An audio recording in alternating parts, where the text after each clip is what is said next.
This is Between Hooksets. I'm Jason Walter from In Through the Outdoors with my partner in slime, Kurt Underhill from the fishing crew. What is going on, buddy? I don't know. I thought that was a pretty good hook set. Yeah. You know, I got it. It's different when I got to dodge it than rather than watch you. Yeah, you should be netting for me. That's what you should be doing. I mean, I'm the only one that's hook setting. I don't know why you haven't started the hook set with me. Can you imagine if we hook set it in unison? I'd throw my shoulder out.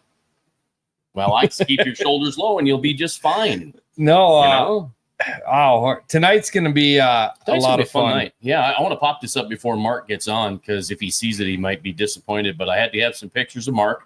There he is holding up his trophy. I mean, the Between Hooksets logo. Thank you, Mark, for doing that. Other than that, yeah, Mark Quartz is going to join us here today. And I'm not quite sure what happened here with the picture, but we'll bring him in here real quick. And he's in one of those weird spots, and he's supposed to be getting in a little better area. So we're excited to have Mark Quartz join us here once he gets into a little bit better position. Mark, how you doing?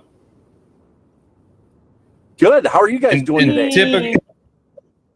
We're doing great. In typical Mark Quartz fashion, he is on the road traveling to the next thing. When do you slow down, bud? I don't know if I slow down before typically it's like January 1st, and then we just roll into sport shows and keep rocking and rolling. So, it's part of the industry that I really love, being on the road and really talking to people and fans of the sport, whether it's working for sponsors or whether it's, at a tournament or just out in the fall. I mean, even as much as I do hunting up where you guys live out in South Dakota in the fall, I still enjoy talking to people about fishing. Yeah. Well, Johnny Candle jumped in and said, let me be the first to congratulate Mark on his announcement today, the newest outdoor TV show host. Like you didn't have enough to do, buddy. Congrats. Thank you, guys.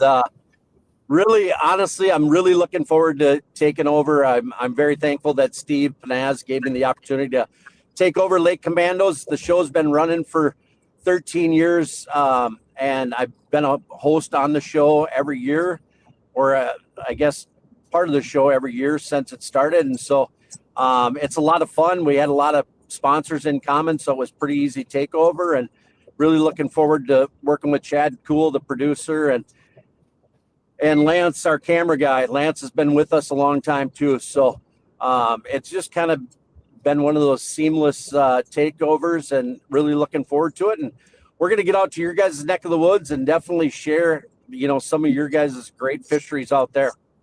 You got to come to a Casca. I was going to say, that's like, Steve did a great job with that show, but there wasn't much out this way. Yeah, no, I'm definitely coming to a Casca. I can promise you that.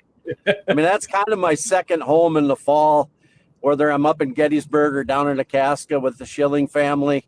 They're like a second family to me. So, yeah, love everybody out there. And, I might just have a co-host out there, somebody you guys know really well that used to have a TV show of his own. So I'm looking forward to that. I don't know if you want that.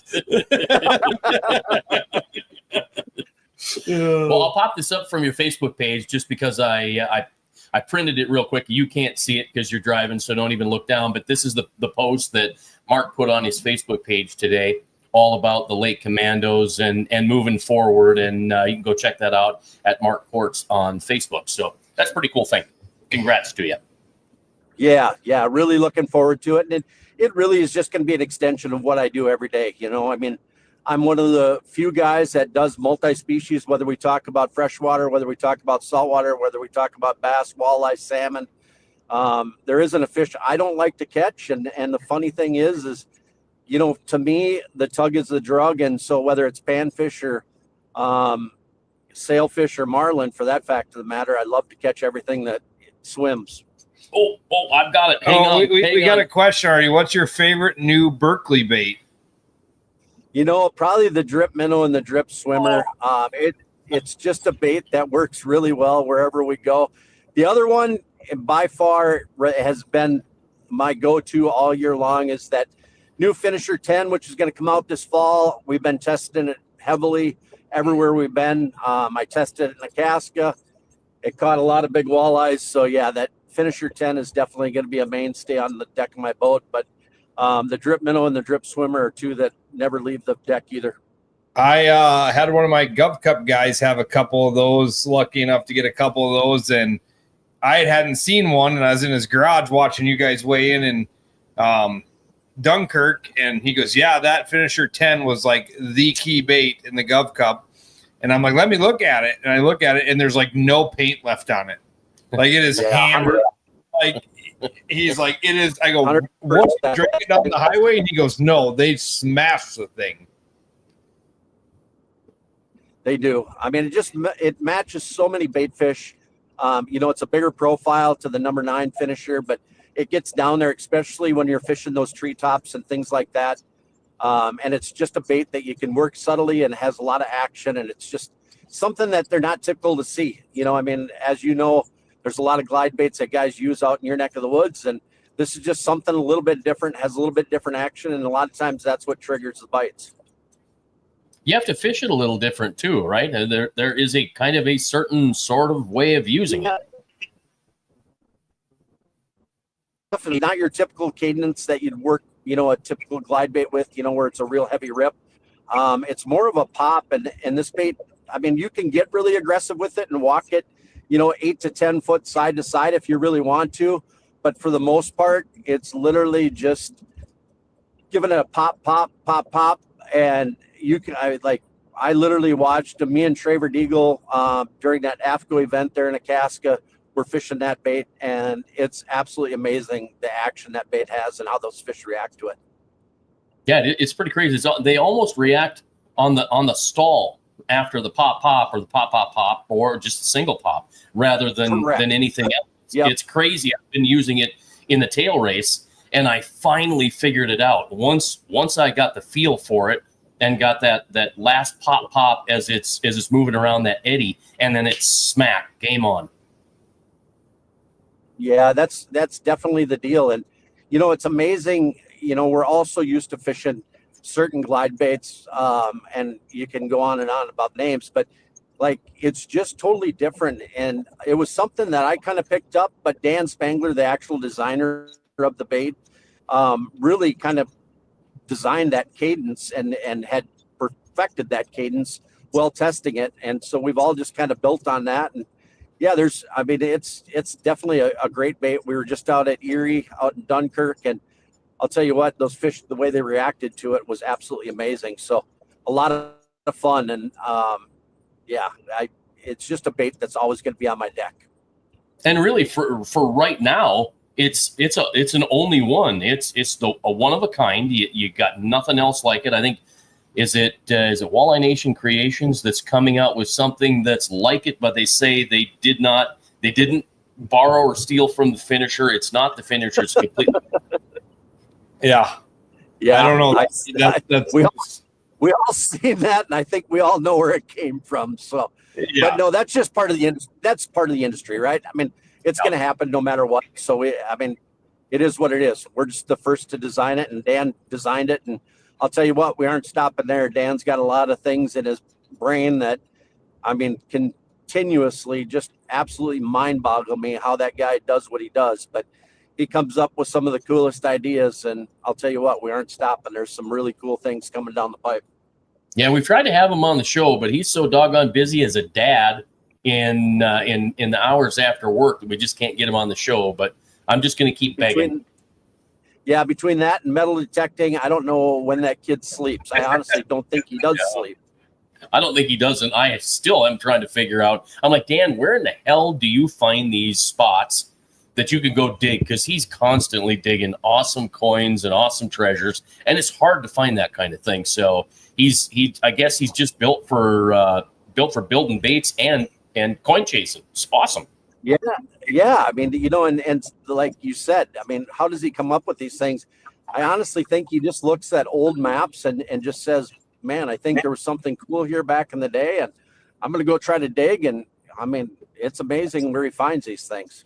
He's not afraid to dig either, and it's paramount. It's a big deal. You talk about Berkeley baits and Dan Spangler, and I popped up a picture of the shallow money badgers that you had on your Facebook page here, I think a week or two ago. And I talked to Dan about a year ago, and like, dude, if you just had some shallow money badgers, I'd be doing a jig. And he goes, just be patient, they're coming. So I'm excited. I was absolutely so bummed out when I got my first shallow money badger after we were there this spring at Sharp, because I literally was trolling anywhere from 3 to 7 foot of water this spring and had a really good tournament. And some of it was on money badgers, but I had to run them really short. But once I got that bait going to La Crosse, I'm like, man, I wish I would have had this a couple weeks ago at Sharp, because it was deadly. I mean, that bait, honestly, I've got it in my hand at La Crosse and literally couldn't keep the fish off of it. And then I filmed a show here a 3 weeks ago on bass, and they ate it. So no, that's going to be another bait that's just always there. The money badger has a unique action. It really hunts, and it's an erratic action that just triggers fish strikes. And now that we've got that bill design where it's really going to deflect, it's kind of a circuit board bill design, and it deflects really well off of cover and structure.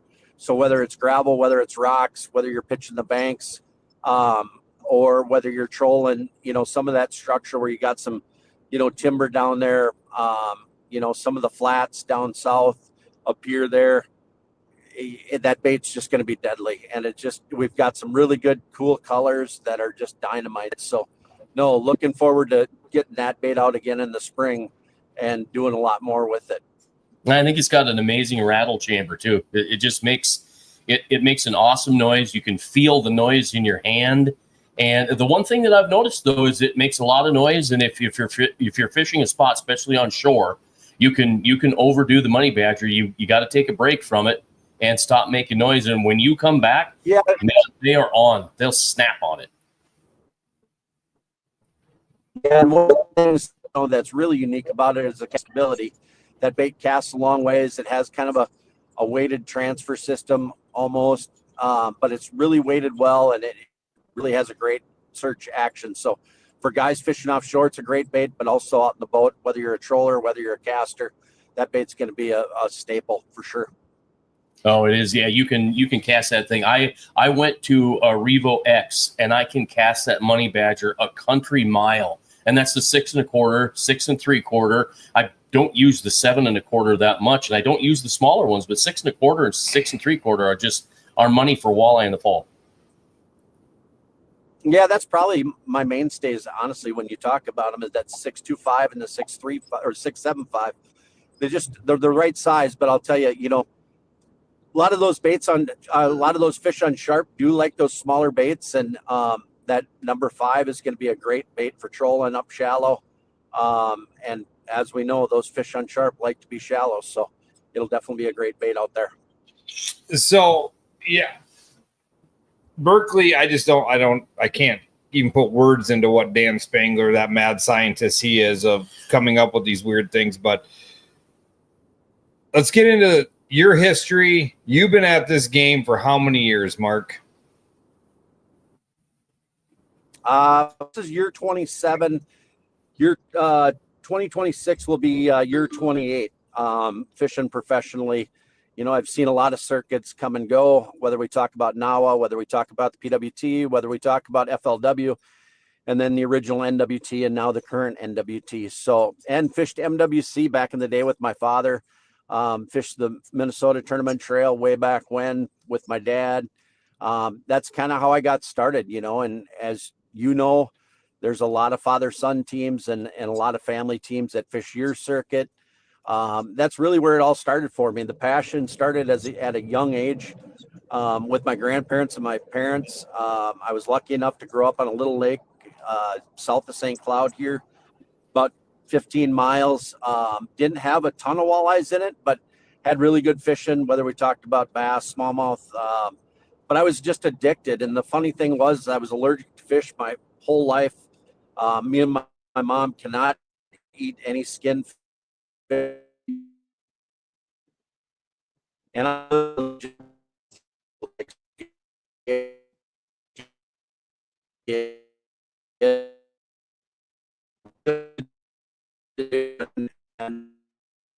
and I said, I'm either going to hunt or fish. And she kind of laughed at me. And I said, well, that is what it is.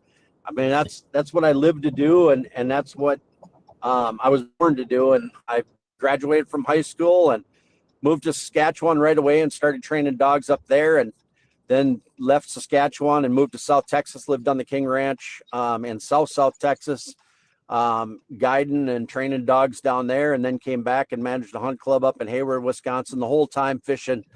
And it just turned into something. And finally back in, I think it was like 1998, there was a NAWA event down in Spirit Lake, Iowa, on East and West Lake, Okoboji. And I fished that whole circuit that year and had a really good tournament, and Pure Fishing came on board that very first tournament, and I've been with them ever since. So yeah, as long as I've been fishing, Pure Fishing's been a part of my team. They've been a huge supporter of me my whole career, and I really look forward to, continuing on with those guys. And, I've been with a couple different boat companies, and most of those changes were due to changes in the industry, whether we talk about, I was with Evinrude for, I guess, 17 years of my career. And I was with Lund starting my career, and Lund got bought out by Brunswick. And I went into the office with Larry Levold, the president at the time, and we sat down, and he said, let me tell you something. You've got a long career ahead of you. And he says, there's 1,000 boat companies and there's only 3 motor companies. He said, I think that's about all I need to say. And we shook hands and left on really good terms. And at that time, I had the opportunity, one of my very first sponsors at Berkeley, Steve had moved on to Yamaha and then moved on to Ranger. So he was down at Ranger, and I left and went to Ranger and was Ranger Evinrude until 2017. And ever since then, I've been Skeeter Yamaha. And that all goes back to, even then, it was an industry change. Things weren't looking real good at Evinrude, and there'd been some serious changes over at Bass Pro, and had bought, or I guess Johnny Morris had bought Ranger, and Keith and Randy, which are very close friends of mine, personal friends of mine. And Keith and I used to fish tournaments together, and they didn't have a boat built at the time. And one of my old bosses from Ranger, Joe Barrows, had sold his dealership and took over the Skeeter rep job and asked me to come on board with him, and I've been there ever since. So that's just a little backstory on how I got to where I'm at today. And it's been a long road, but I wouldn't have it any other way. I've worked with a lot of good people, and that's one thing I'll tell anybody that wants to get into this business: never leave on a bad term with any of your sponsors, because you never know where they're going to be tomorrow. And that's honest God's truth. I mean, I can look back at my career and tell you that 5 of my sponsors probably today were people that were with different companies early on in their careers. So it's worked out really well for me. And the biggest thing is staying busy and promoting your sponsors the best you can and doing everything you can, and not saying no to, whether it's, back then it was written articles, and now it's podcasts and TV show appearances and appearances for sponsors and open houses and doing seminars at a dealer somewhere that you don't know anybody, but going there and meeting people, it's a good deal. Well, and that's one thing, like we run into you every year at the Bassmaster Classic. It doesn't matter if there's a show going on, I'm probably running into Mark Kortz. I mean, that's really, we took a picture down at the Bassmaster Classic, Chris Philman and, Eric and Tom and myself, and like the only walleye guys here. And I'm like, well, Kortz is upstairs, but that was the only walleye guys in the whole building. I mean, there was nobody else there, but you're at every one of these events. I mean, I don't know a show you don't hit. Yeah, there's not many. I mean, especially here in the Midwest, but I'm always at the Classic, wherever it's at, working for sponsors. Typically, I'm at ICAST. This year I took off.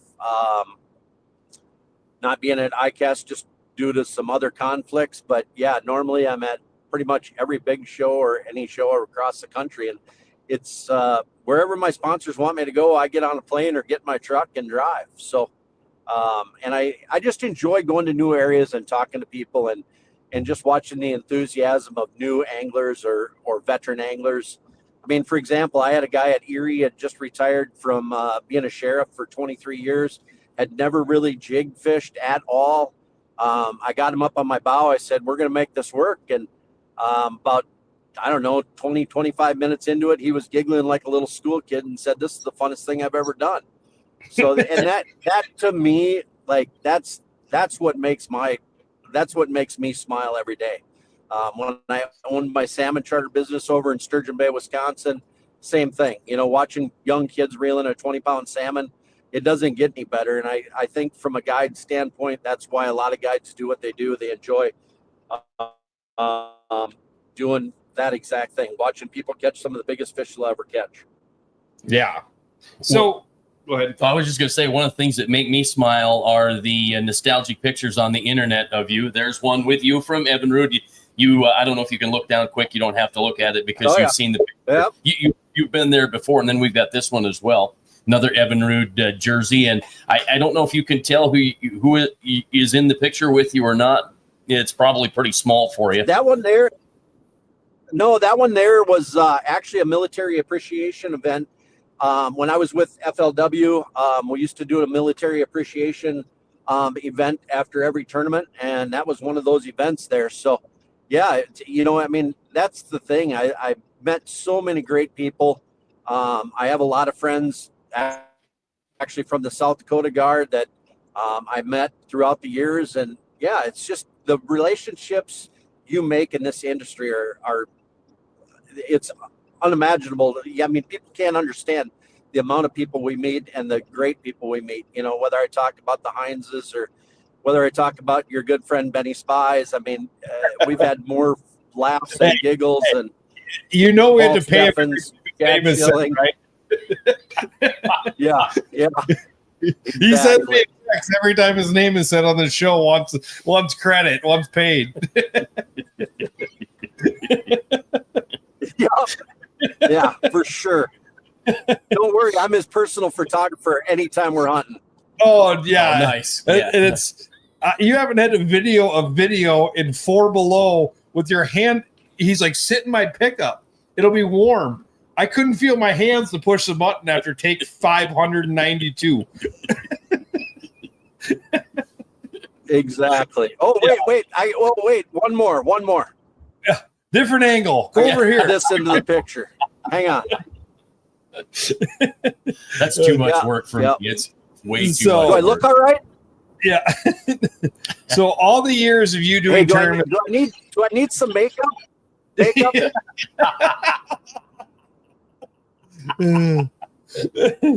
So all the years of you doing these tournaments, fishing all these different circuits, let's get into the good, bad, ugly of back in the day to now. I mean, because we all know I've had this conversation here in the last. Yep. A lot of controversy over the new schedule. Go ahead. There's been a lot of controversy on all tournament levels in the last couple of years. For sure. And I've had this conversation over the last month, I guess, with a lot of different people. And, if we look back from where we were back in the early 90s to early 2000s when we were, fishing championships for $500,000. And on the bass side, they were fishing for $1 million. And our entry fees were less. And there was, a few more sponsors back then. If you were doing your job, there was a lot more opportunities. And, it's crazy how the industry has changed, but it's just ever changing. Getting to the schedule for next year, it's disappointing. I've been doing this, like we've talked about, a long time. And, the thing that's disappointing to me is that we have so many great bodies of water that we could go to. I mean, supposedly we were supposed to go to Bismarck this spring, and then they realized that their permit was only for 100 boats, and so they switched it going to Sharp, which Sharp's a phenomenal body of water. That had nothing to do with what I'm saying here, but that would be a great place to host a championship. But instead, we chose to go to Sakakawea for the championship next year with 40 boats. Like, there's so many good bodies of water that we could go to with a 40 boat championship that would fit the field better. You'd be able to get, better, I guess, photography, video, all that when you have a 40 boat field in a smaller area. But we chose to go to Lake Sakakawea, and the problem is with Lake Sakakawea, we can run 100 miles there. I've literally ran 130 plus miles there at Lake Sakakawea in the past to catch fish. So it's frustrating to me that we leave so many bodies of water out of it. I don't want to be negative about it, because it's not that it's a bad schedule, but if we're going to the same body of water twice, and not only twice, actually the same body of water 3 times in the next 9 months, there's something wrong. Like, well, I get it. There's a lot of people there that love to walleye fish, so that's fine, and I'm fine with that. But you go to these smaller communities. I can remember going to Beulah Hazen. I can remember going to Bismarck. The arena's freaking packed. We drive through for the weigh-ins in the fall, and you're throwing out hats, you're throwing out lures, you're throwing out stuff to the kids. And the arena's packed and the place is magical. And I can remember being up in Houghton Hancock. Same thing. We were on, I forget what the university is up there in Houghton Hancock, but we were on the ice arena driving around with our boats and trucks. And that's what the sport is about, going to these different communities and teaching people about their fisheries. And it's right now, it's more important than any time to get more people involved in our sport. And that's the only way we're going to do it, is to spread the word, to different communities about their fisheries, and teach people how we break down a body of water. And whether we talk about lake commandos and me doing that every, during every show, or whether we talk about it during a tournament, it's amazing. If you would have told me 5 years ago that I wouldn't have had a trolling rod at Lake Erie, or I wouldn't have had a trolling rod at Huron, I would have laughed at you and said, you're crazy. But that's the fact of the matter right now. Well, and you think of this, okay? We had a guy that said you're living in the past. No, we're not living in the past. You're right. Otter Tail was an amazing championship. Oh, it's small. Absolutely. It's, stuff like that. Devils was a great championship. But then you go to Dunkirk, you're going to Green Bay this year for the championship, Sakakawea this fall. They're huge. You don't need that for 40 boats. Yeah, honestly, how about this? How about set up at Dunvilla and fish Crystal, Lida, and Franklin? Boom, championship. Yep. I'm joking, Mark, right? But there are just so many other lakes out there. It would be fun, because for me, when I look at the schedule, I look at it and I go, boring. I hate to say that, but boring. And it's, the last few years, and I've always said this to people, if you think about it, like, when people talk to me about running tournaments, I'm like, you come to South Dakota and we have, 500,000 population, we probably have 100,000 walleye fishermen. Well, you go to Lake Erie and you have a couple million people and, probably 500, 750,000 walleye fishermen. It's easier to draw anglers at those places. You have more of an audience to draw from. So I get why we do it, but how many events do you guys do on the Great Lakes? It's like every year you're going to at least one, if not two, Great Lake bodies of water. And this year you're going to 3. Yep. Well, and it was a struggle here to get that 125 boat, minimum. Isn't that the deal with the National Walleye Tours, that 125 boat each tournament to have the no pay championship? Yeah, to have the full payout at the championship. It's still going to be a no-fee entry championship, but obviously the payouts are going to be reduced because of the field size this year. And I don't know, the schedule this year was good. The fisheries all fished really well, but you can't go from as far west as we go, where we started at Lake Sharp. I mean, that's about as far west as we've gone in a long time, to as far east as we go, and expect those anglers to do that. And one of the things that we ran into this year, not only are you asking those Western anglers to drive 90 some hours doing it, that's 2 weeks worth of work, and they haven't even put a day on the water. That's just drive time. And I'm not saying that we should do that to the east either. But if we really want to do it right, I guess I would say let's do 3 east and 3 west. And us guys that do it as a full-time job, we fish them all. And that would solve the issue of travel, right? I mean, that would get some more people involved. But there's still the aspect of why we are leaving these other lakes that we know are great fisheries, whether we talk about a bull shoals, whether we talk about, I mean, there's a bunch of lakes down south that we could go to that we haven't been to for a long time. You got Lake Audubon, you've got Bitter, you've got Waubay that would be great for a 40 boat championship. Right. Right. You've got Big Stone, you've got Traverse, you've got Leech, you've got Mille Lacs. Now all of a sudden this fall we can keep 3 fish. So now that opens the door there too. I mean, like, so, you know, Red Wing's another great fishery in the fall that we haven't been to for a long time for a championship. And that fish is, you know, a lot smaller than like a Sakakawea. And the problem is that when we go to these big bodies of water, there's no blow days built in. So we've been real lucky this year going to Lake Huron and going to Lake Erie and not having a blow day. I mean, because we all know you could go to Lake Erie for 6 days and probably sit on shore 4 days. And that's always the risk you run. So that's one of the things about the Great Lakes that's always an iffy thing. But if you look at next year's schedule, we're doing 3 bodies of water. And I don't care what anybody says, Lake Sakakawea and Lake Oahe are 2 very similar bodies of water on the same system. So that's 1 body of water that we're going to. Then we're going to Green Bay twice. We're going to up north.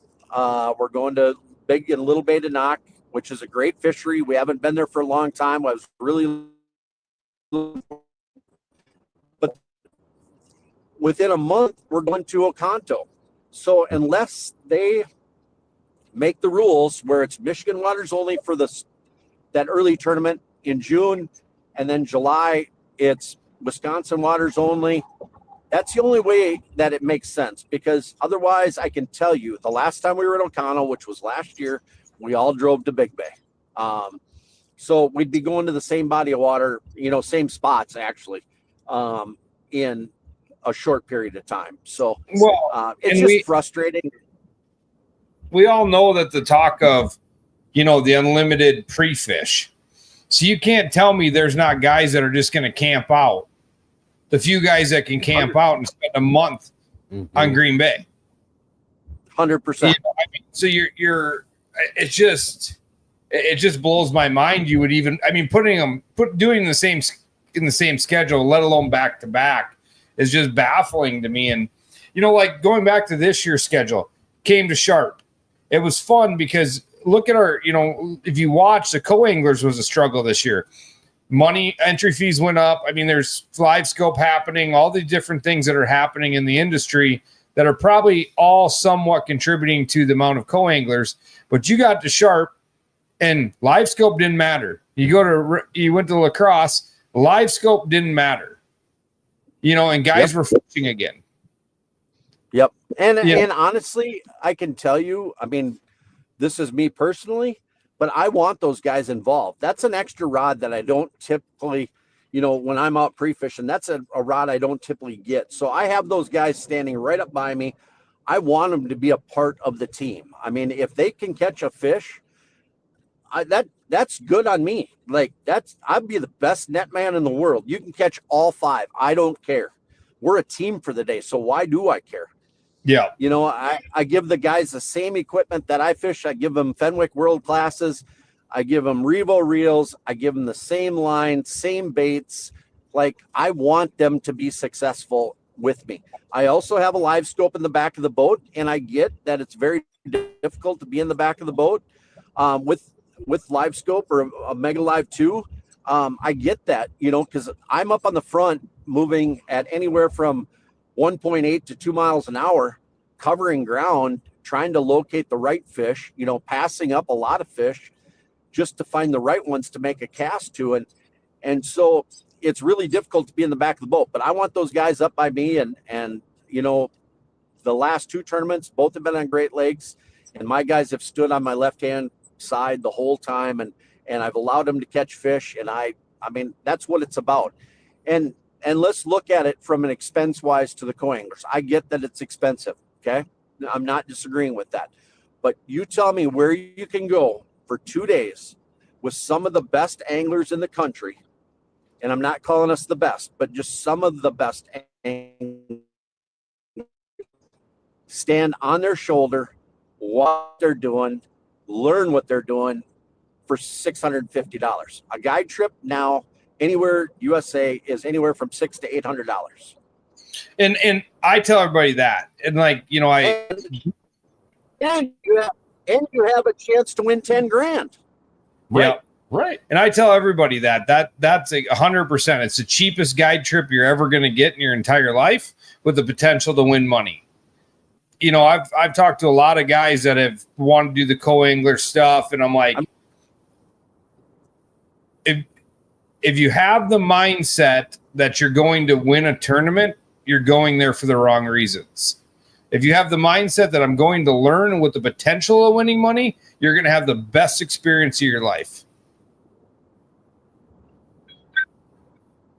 Correct. And the other thing you got is that, honestly, I mean, yeah, Corey Heiser, a great friend of mine, he does an electronics seminar on the water, and his half-day electronics seminars are like $450. Well, now you get to sit right next to the guy. He isn't going to hide nothing from you because he's trying to win a tournament. He's willing to answer questions for you. Granted, he's concentrating, so, it might be broke up a little, but if you ask him a question about why he's doing what or what he's doing, or just watch and pay attention to how he adjusts his screens or how he, presents a bait, or all sorts of, why he chose a bait, one bait over another bait, or why he has 3 baits, different baits, or 3 different weights up on his deck. There's all sorts of things that you can learn and take advantage of doing that as a co-angler. And like I said, it's one of the best learning experiences you could have. Yeah, if you're serious about fishing, you truly should fish as a co-angler in an event or 2, if not 3, if you can. Yeah, and that's let's be honest.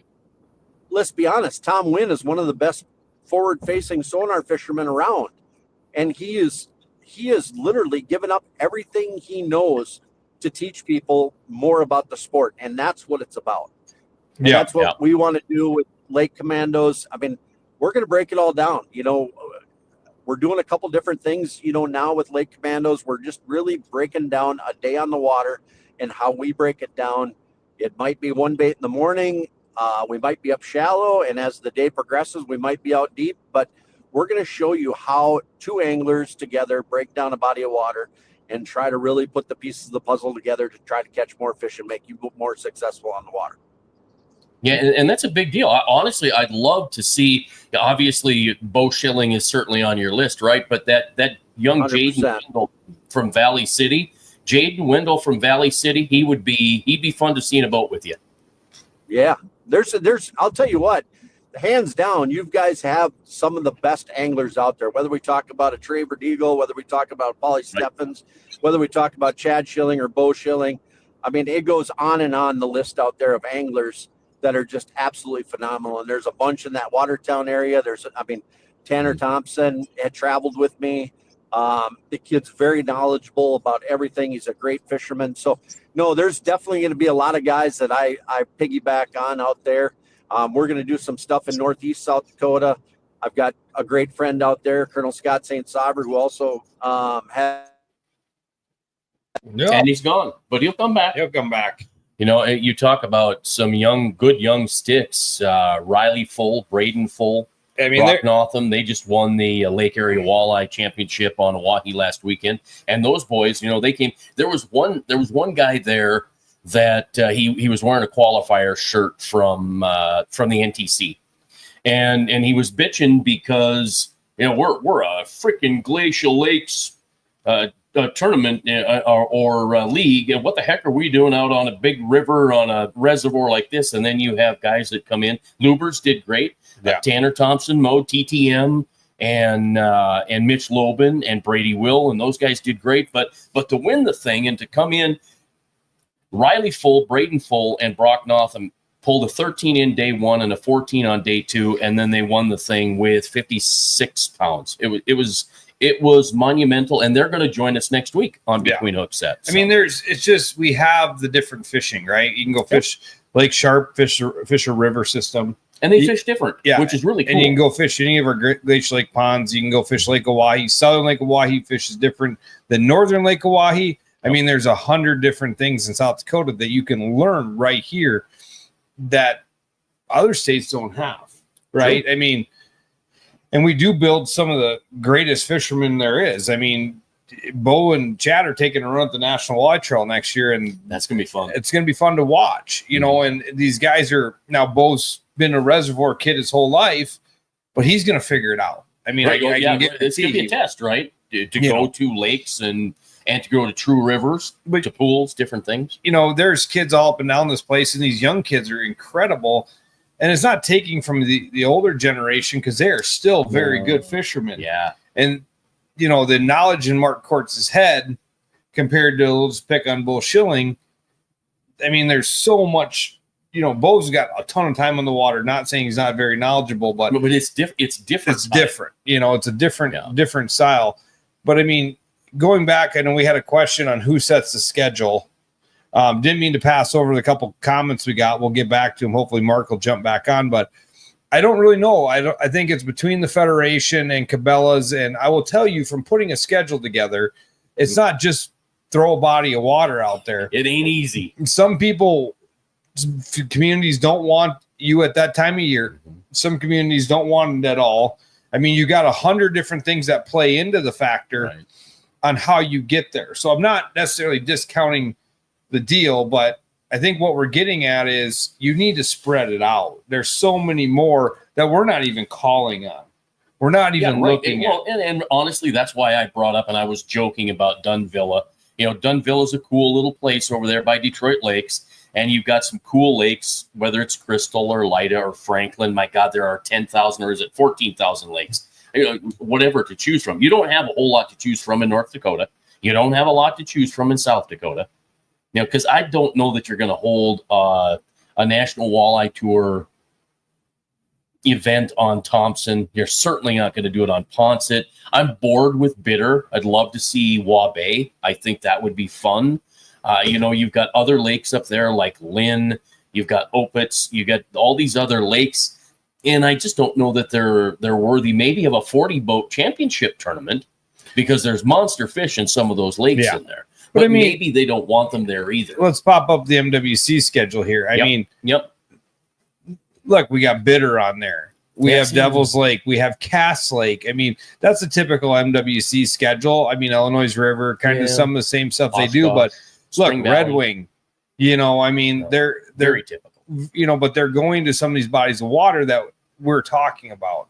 Some of these smaller bodies of water that can hold a 40-boat championship. There is a ton of things. Like they're going to the Mahonadu chain up in Alex. Yeah. What a great spot for a 40-team championship. Right. Yeah. Because, people don't even know what the Mahonadu chain, some people do, but if you put Mahonadu chain or, you go up to the Chippewa flowage in Wisconsin, like there's a ton of these different bodies of water that these championships could go to. Yeah. Mac in Nebraska, McConaughey, it's just not the lake that it used to be. Well, I don't know what happened and there. Some of it comes down to, because I've ran one on McConaughey, and it's a great lake. I don't know if it's really a lake for a big. I mean, I know they do the shut up and fish. I know they have a lot of big tournaments on there, but when we did regional on it, it was tough to have a spot to weigh fish in. It's kind of out there in the middle of absolutely nowhere. And Water like Mason, level, okay, like okay. Mason said, water level is an issue for Big Mac. I mean, that can fluctuate a lot in 1 year. You know, Mason and his family spent a lot of time down there, Right. so they know. I mean, that lake can fluctuate a ton because it's all water held for irrigation. So how about, and Mason, you're watching, how about Kalmus Reservoir? Is that worthy of one? I mean, if you know Mac, you know Kalmus Reservoir. You know, there's plenty, but I mean, like, and you get out to some of these western states like Wyoming, they don't let you bring fish in. Montana's getting that way. That's why it's all catch, measure, release. I mean, there's great fisheries out there, but I think, you know, like Court said, you're going too far east, you're going too far west. If we could figure out 3 tournaments out west, 3 tournaments out east, have a championship in the middle. Oh, that's right. They're redoing the dam. Yeah. So. Oh, yeah, right. Okay. Yeah. That makes it. You're right. Harlan. I was gonna bring up Kalmus. I mean, you got a lot of different bodies of water down there. I mean, we don't even see those states on some, but like Bull Shoals, the PWT went to Bull Shoals back in the day. Go down to Arkansas. I mean, why not start your spring event down south? Yeah. Well, and it's interesting because I talk to guys. So I'm building a walleye. So it's spelled WALLI. I'm building a walleye radio show that is meant to be daily for 1 to 3 hours. Probably start with 1 hour here eventually. But the whole point of it is to talk to walleye guys or gals, those walleye anglers. I don't give a dang what state they're from. I was going to say damn, and I said dang, just to clean it up a tad. But who cares if somebody won a tournament in Arkansas, they won it in Texas, they won it in Kansas, Nebraska. I don't care. It's got to be a great story. And we're leaving walleye as a whole is leaving that on the table. So I hope that eventually here we're able to pick that up and give walleye a little bit more, a little bit more of the limelight and an opportunity to put more ears on everything that's going on in walleye. Well, and I think, you know, Pigstown to Yankton could handle 40. I mean, I mean, there's a lot of different stuff out there that could pull in some good fishing, you know, and you can't always get the right time of year. You can't always get the right, you know, whatever weekends. There's only so many weekends in a year. I mean, you could start in March if you went to Bull Shoals, Arkansas. You know, right, exactly. You could start a little earlier. You know, you could do different things like that, and maybe we wouldn't draw. But I mean, we all know what April, anybody watching or anybody that is a walleye fisherman will tell you. When it comes March, April, we're itching to be back in a boat. Mm-hmm. So now you say we're going to Arkansas where it's a lot warmer and you can go fish. I'd be damn excited to go to Arkansas just to watch.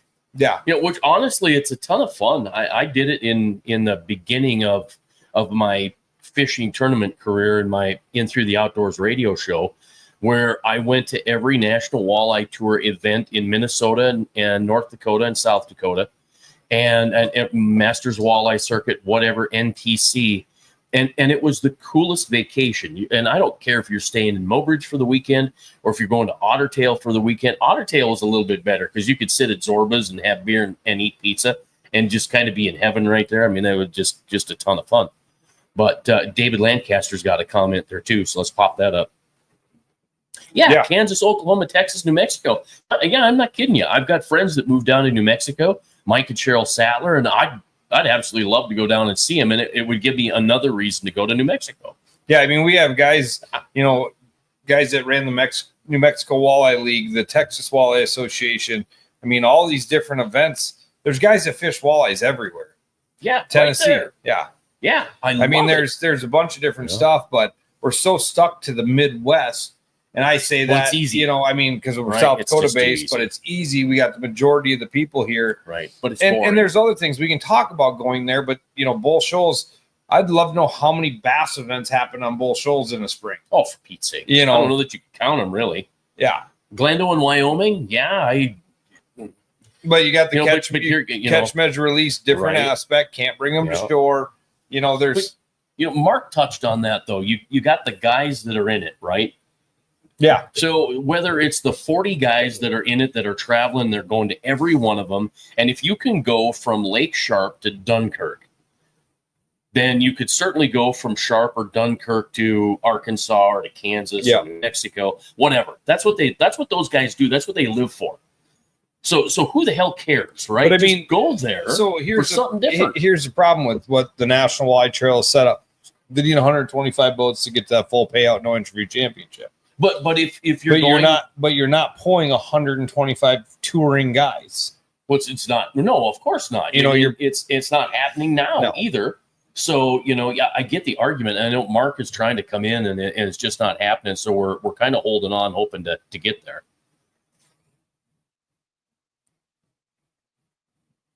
Has to be on the schedule. Yeah. Okay. No. And so my thing is, if you go to New Mexico, are you not going to find another 70 boats that are going to want to? Is that too many? No, I mean, like that's the problem. Like James Welsh ran the New Mexico Walleye League, and he'd have like 10, 12 boats. And that's it. I mean, that's it. I would expect it to be more, but I'm a knucklehead. 48, 58 fished them all. Yeah. Okay. Yeah. So, I mean, you're trying to pull, do the math, a lot of guys, 80 some guys, not quite that many. I guess it's, oh, wait. There we go. 40 and 58. Yeah. Yeah. Okay. Yeah. So, I mean, see, you got to go to places you can draw. And that's why I think they keep going to, Lake Erie and all because they're drawing more people. But the numbers are going down. And that, to me, it signals the necessity for change. But Mark Courts. Oh, we got him back. We've been rambling, buddy. No, I've been listening actually, and there's a lot of great points there. And you guys brought up some great fisheries. Honestly, with a 40 boat field, let's go for a championship. Let's go to Columbia River. I mean, it is known as the largest walleyes in the country. McConaughey. Yeah, right. Bull Shoals, is honestly probably one of the best fisheries I've ever been to. And now that we know what we know, I can only imagine the weights we pull out of Bull Shoals. We can go on and on about the bodies of water. And I listened to a blurb that Tom Wynn brought up, and he's like, let's spread the love. Like, let's go to some of these cool bodies of water. And he's actually from that Arkansas area. So that's what all we're asking is, like, broaden the horizon. We're not saying you have to do it all in 1 year, but add a couple of those cool fisheries that, are just going to be something different that we're just not all accustomed to. It's going to separate some of the field, and it's really going to just change walleye fishing once again. And there's a couple things that, we brought up during this conversation that would change walleye fishing. Number one, I'm 100% fine with a cutoff period. The biggest argument that, whether it be the National Walleye Tour or the Federation, wants to say is we can't police that. Let us anglers police that. We know who's on the water. It's pretty obvious. Guys know, they get told on. That's not an issue, right? So let's have a cutoff period, have a 4-day practice. Guys that have a job, let's be honest, 90% of the guys that are in walleye fishing now have 95% of the guys that are in walleye fishing now have full-time jobs or own their own businesses. Okay, fine. Let's start practice on a Saturday. You can travel on a Friday. You don't have to give up that work week. You can get there, fish, Saturday, Sunday, Monday, Tuesday, off day on Wednesday for everybody just to get prepared for the tournament. Thursday, Friday, you can be home with your family on Saturday. So those are just some of the things. And the other thing I really think needs to happen to really separate walleye fishing from just the average anglers out there fishing today.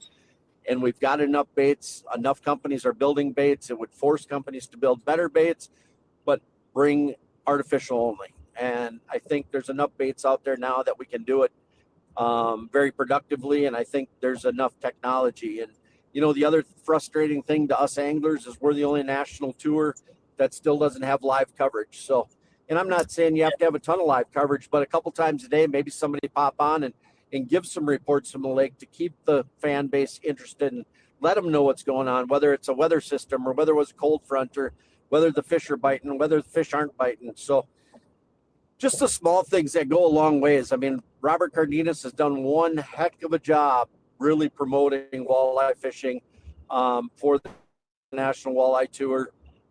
He's basically, I think, hands down, probably kept it alive more than anything else, but he does just a great job. And I can't thank Robert enough for doing all the photography and things that he does. So, and the videos. I mean, he's up before most of us in the morning, and he's up later than us editing videos to get them out the next day. So all that plays into it, and that's just the frustrating thing. You know, we've had this in the past.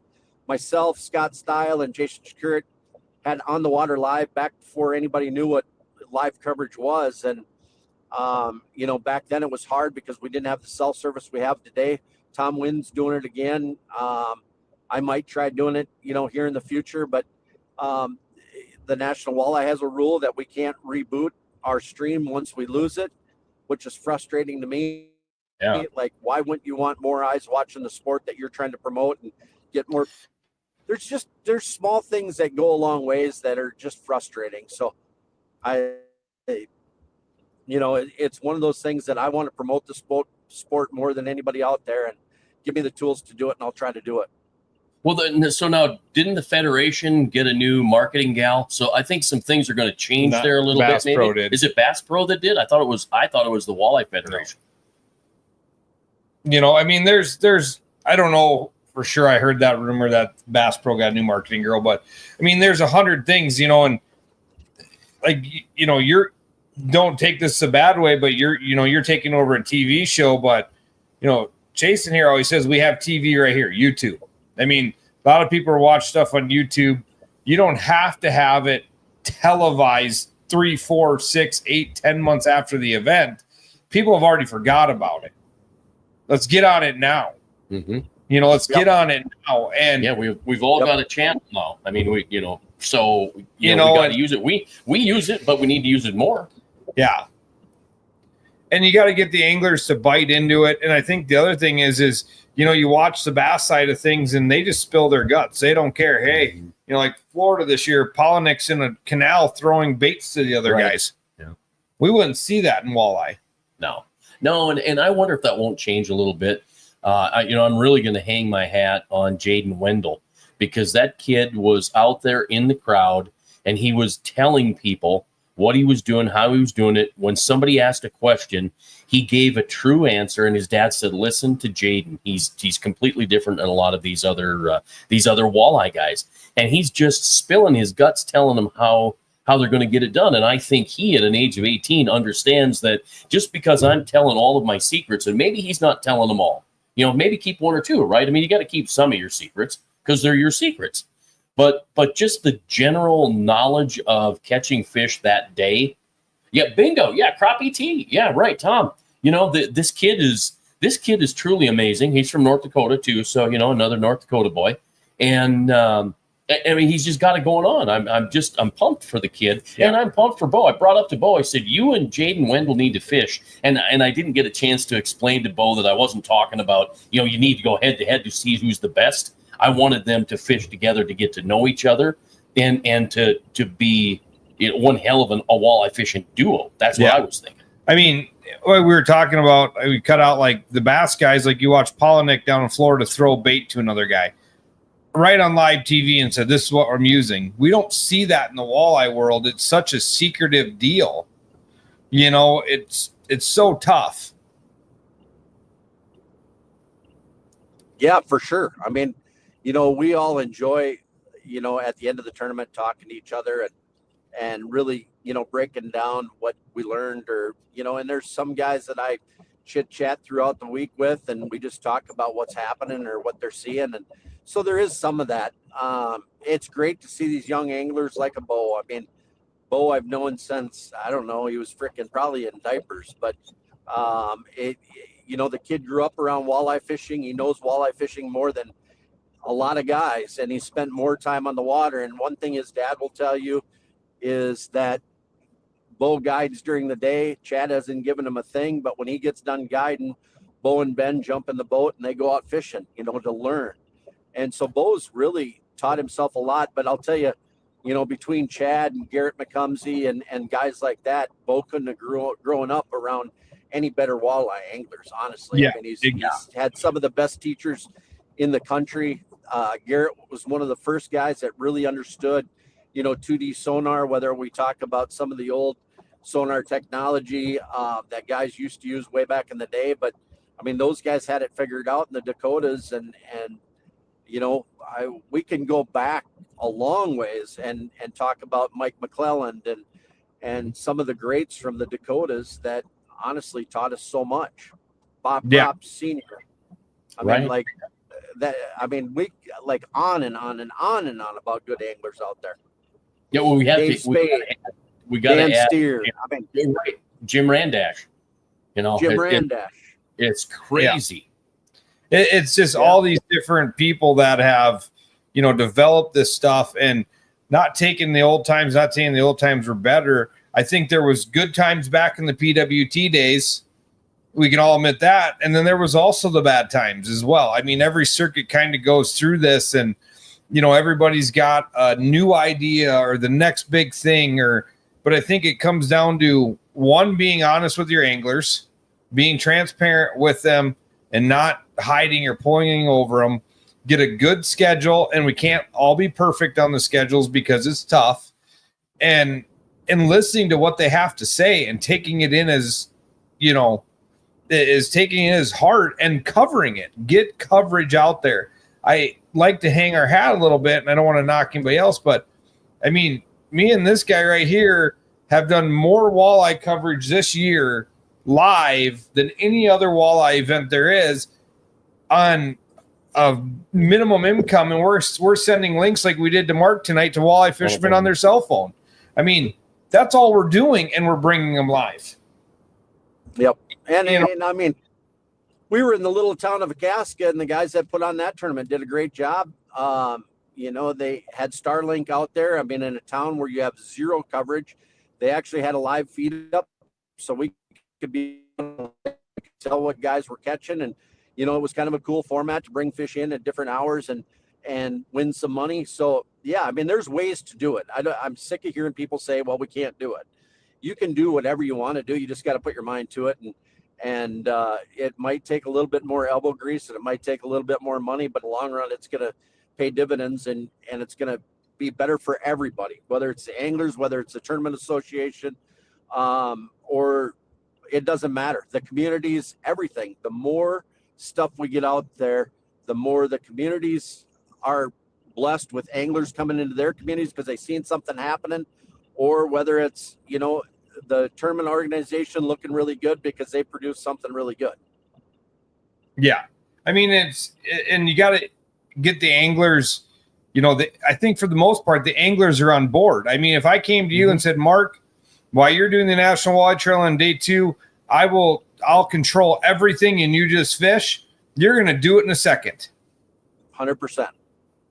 I mean, you're going to do it in a second where you can actually have, head to head. Prime example. They did great live coverage.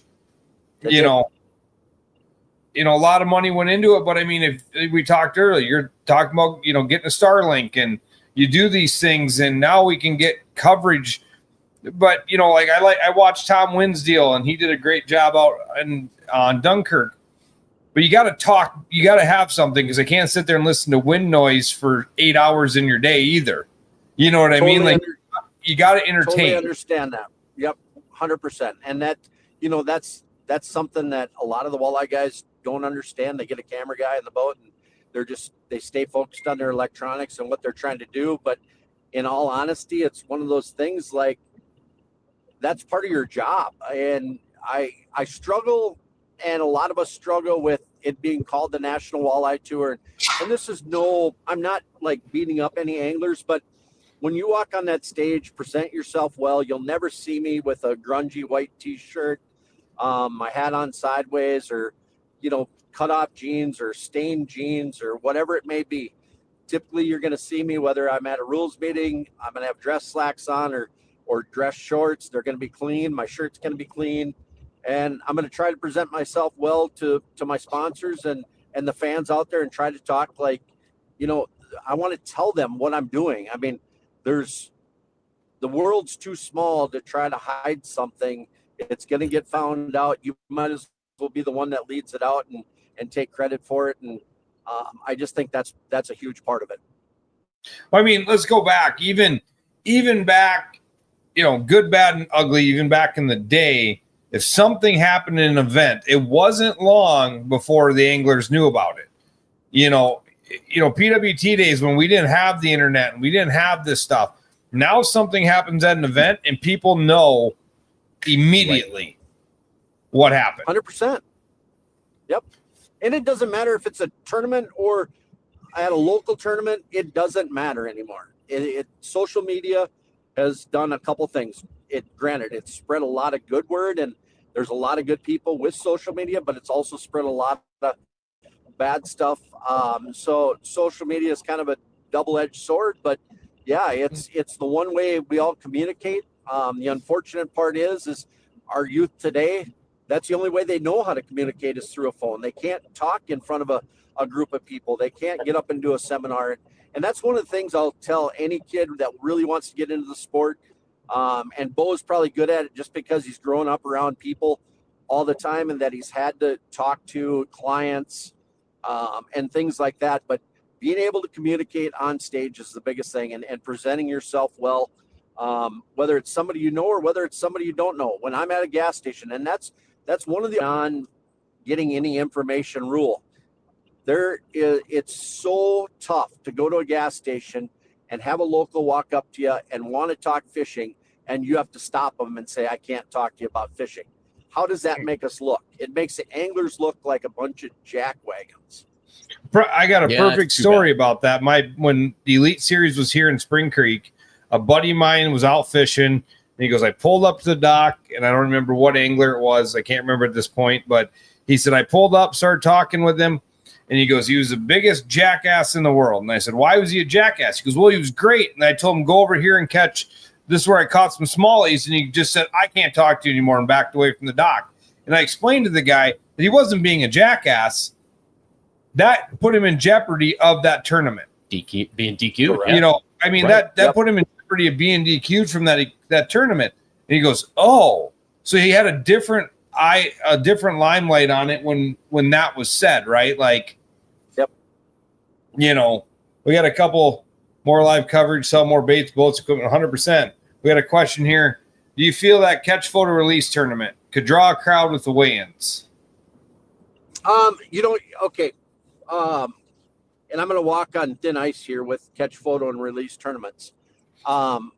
Honestly, I can tell you from personal experiences, handling fish, is catch photo and release better than bringing fish to the scale?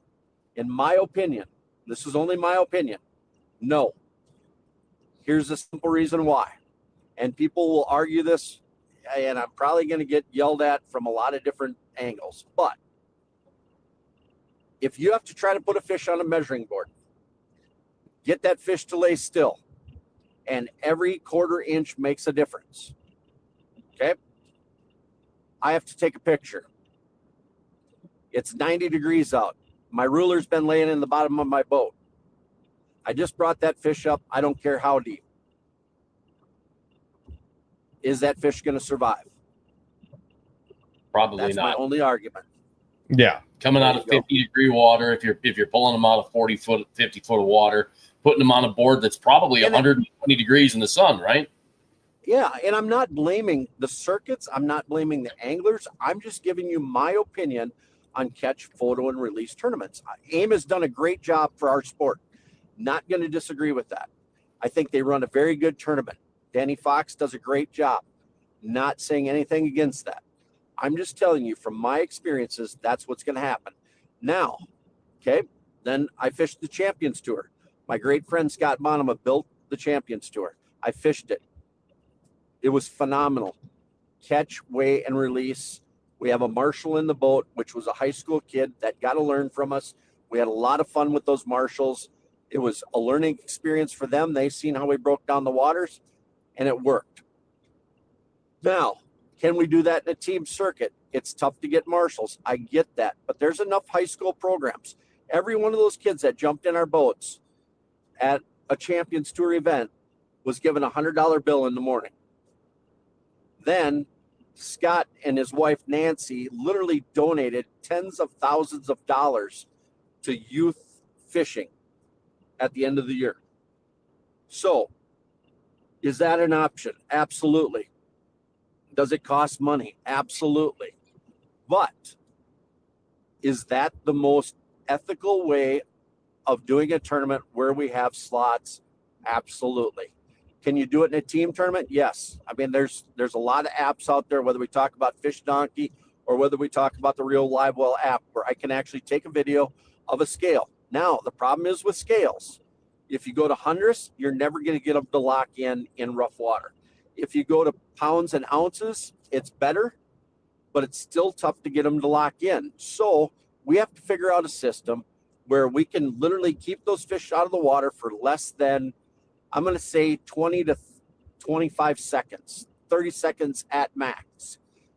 Get a photo of a scale with the fish on the scale, go from head to toe or, head to tail, and make sure that those fish are getting released properly.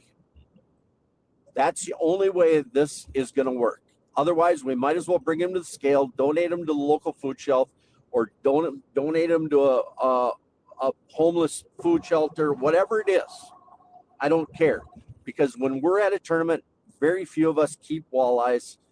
And honestly, the 2 days that we're going to keep walleyes during a tournament or a 3-day championship, it's not hurting your fishery. No. We're donating to a good cause. They're going to a good cause, and they're going to get taken care of, and somebody's going to enjoy them. Well, and when you're out doing that tournament, you are not catching a 3-day limit per person and keeping it, right? Absolutely not. Yeah. I mean, and the other thing is, like, you got two anglers. You got two anglers. So right. Now we're splitting that 5-fish limit in our boat between two anglers. So literally we're taking about a half a limit a day. So in the 2-day tournament, we're going to keep 2 limits. Yeah. And the other thing, like, you talk about the marshals, and, we do top 5 marshals in the Gov Cup, have for 10 plus years now. And I started going to high school kids, my nephew and his buddies, and they are like so jacked. They pay him $100 a day to ride in the boat. Them boys, my sister-in-law called me and she goes, I drove 2 hours back to Platte and they couldn't stop talking about next year. They were so pumped that they got to ride around those boats. The kid who rode with Chad and Sam, like, they're like, he was more excited when we catch fish than we were. Like these, they were so pumped. My nephew came in, he rode with Bo on day 2, and he was like shaking when he came off the water because it was such a great day. Exactly. And honestly, that's what it's really about. Yeah. I mean, that's a great thing. And Chad's like, I would love to see 45, 50, 100 of them. I'd love to see everybody with the Marshall. I said, I would too.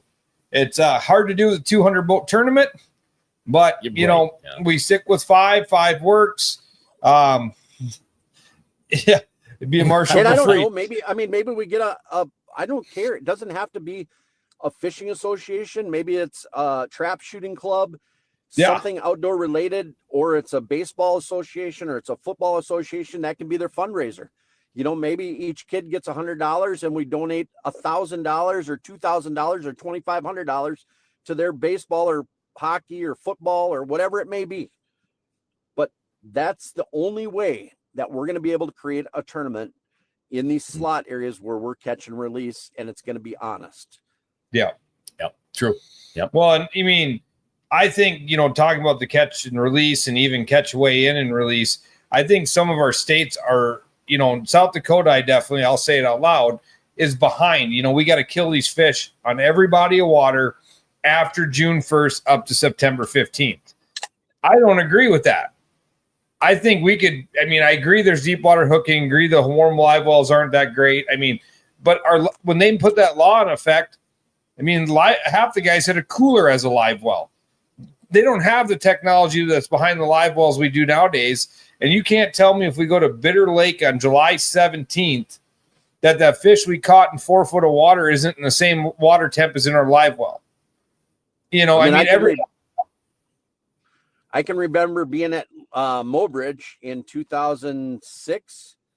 I was lucky enough to win that tournament, but it was like 115 degrees, and we were at the what was the not convenience store, but what was the little Sure How Arena?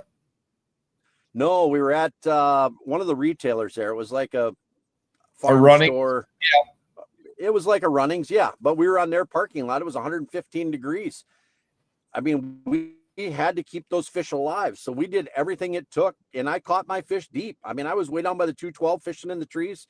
I did everything I could. I mean, I had bags of ice. I had coolers full of ice to keep that water cool, to maintain those fish. We've got better technology than we even had back then, but there's ways to do it, guys. I mean, like, I get that there's some release mortality. If you put them in a tank and they come up, fine. Cut the sides off them, donate them to a great cause. At the end of the day, nobody's going to have an issue.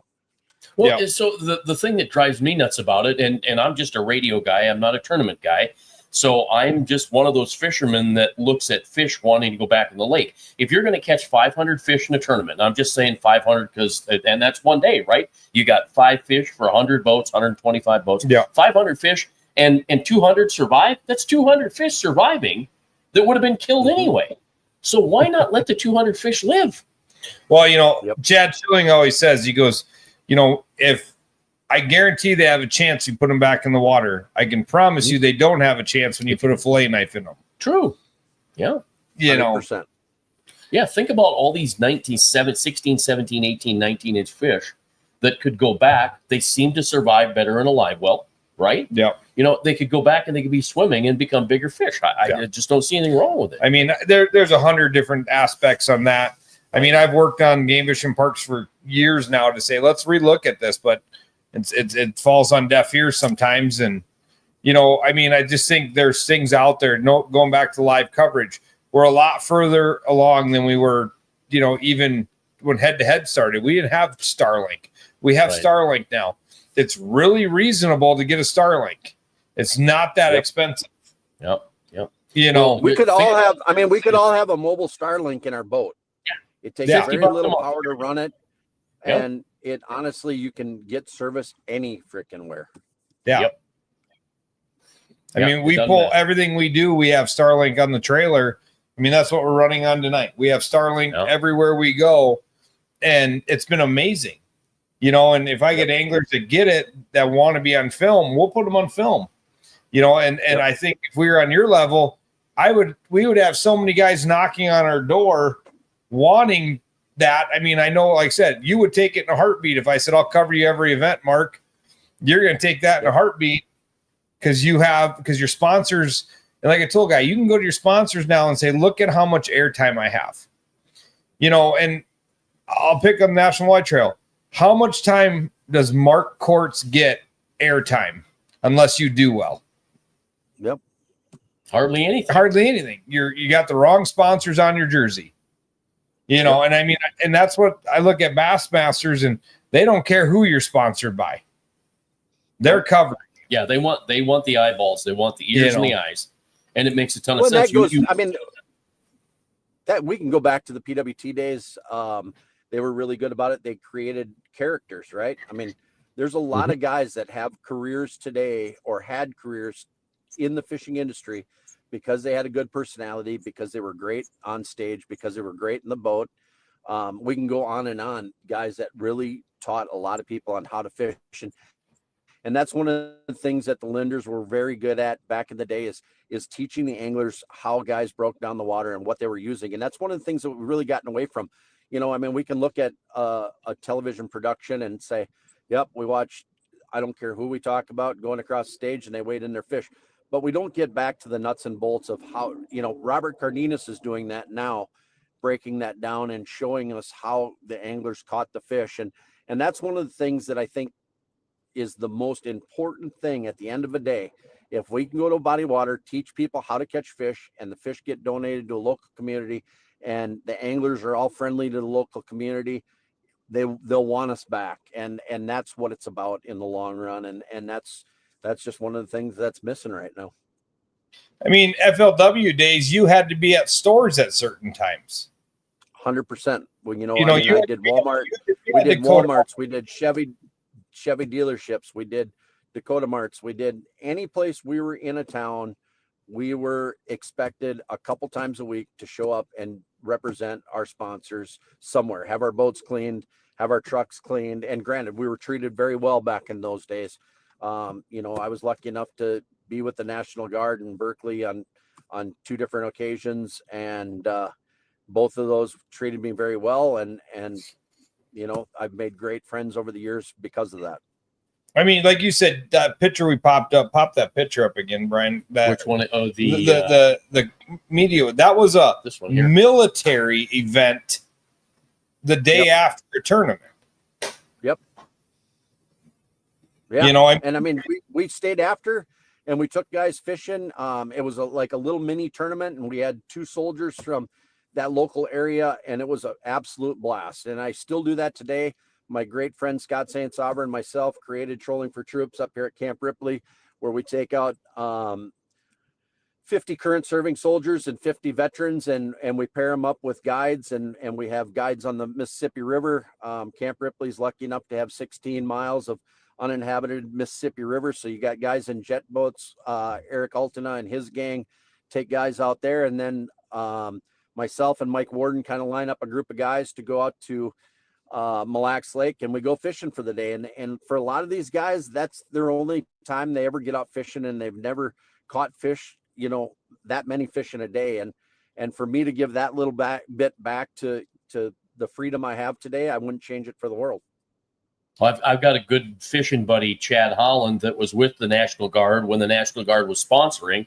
And my God, that guy's got stories about who he fished with, who he met, what he did, the people that they helped. It was amazing. And I'm like, well, why don't they do that today?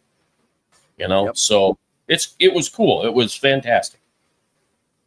I mean, and we've done these things and we just forget about, it's like right. Sometimes we forget about the stuff that works, Well, we try. I mean, everybody's busy in this world, and I get it, but take a little bit of extra time, make things better. I get it that it's out of your way to get a trailer to BFE when you got another tournament the following week at BFE. Well, that's not my problem. Hire another crew or get more people, spend a little money, and make it right. And it goes a long ways. Anglers are happy, communities are happy, the fans are happy, everybody's happy. I mean, I remember going to the FLW in the Walmart parking lot up here, and there was 100 and some degrees, and there's just people lined up everywhere watching that weigh-in. Now, I mean, we watch, Pier always shows out for events. We were down there in the pouring rain and hardly anybody left. But I mean, that was a show. That was a show when you showed up. PWT too. I mean, I can remember going out of Beulah Hazen, and I mean, they basically had a little carnival set up and food vendors and I mean, Akaska. I mean, look at the days that Akaska used to put on their Walleye Festival weekend. I think we're going to see it probably next year. I think that event was good enough when we were out there here a couple weeks ago or a month ago already now. That next year, that AFCO deal in Akaska is going to be giant. They're going to have live bands. They're going to have tents on Main Street, and they're going to make it a big deal. And that, when you go to these little communities, some of those communities, that's the biggest thing that happens all year. And it's amazing. I hunt out in Erickson, Nebraska, in a little community where the whole county has 68 people up in the Sandhills. But while we're there hunting, these guys put on dog races, and we got people from 5 states coming to race greyhounds and Irish wolfhounds and all these dogs, and everybody backs their truck up to the alfalfa field, and we have dog races, and it's fun to see that type of stuff in these small communities and things people do.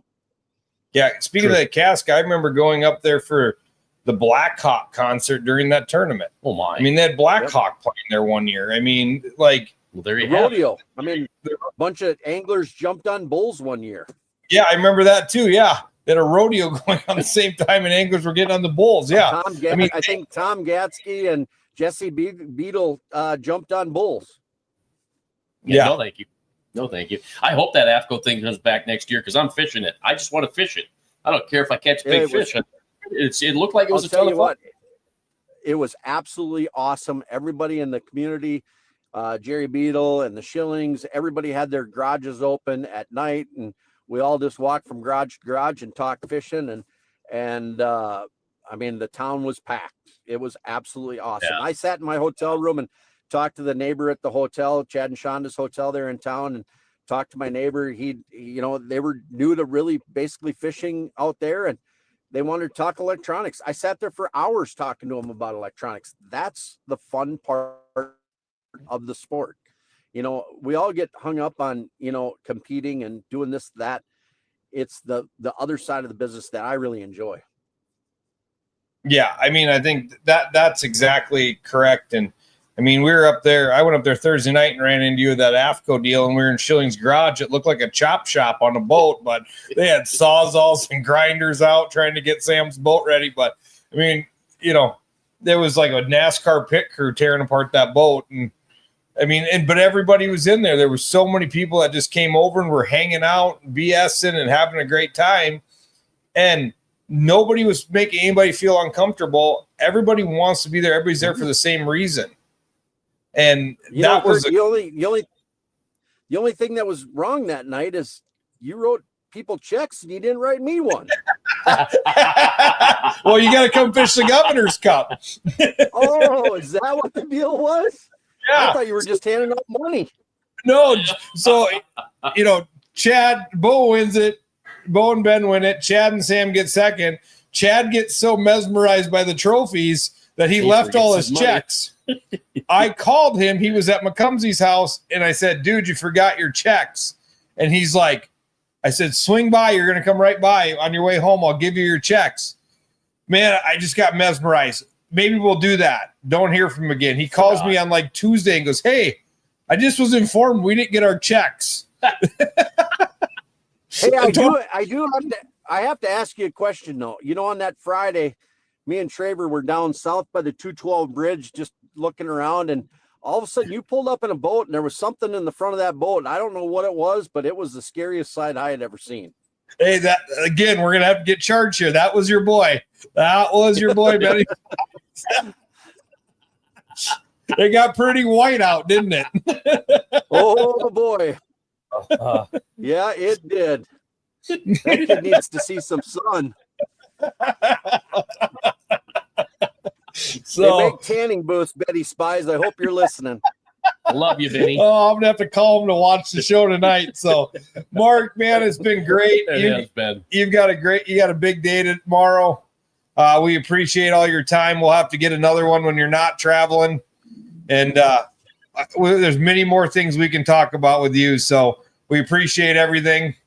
We appreciate your time.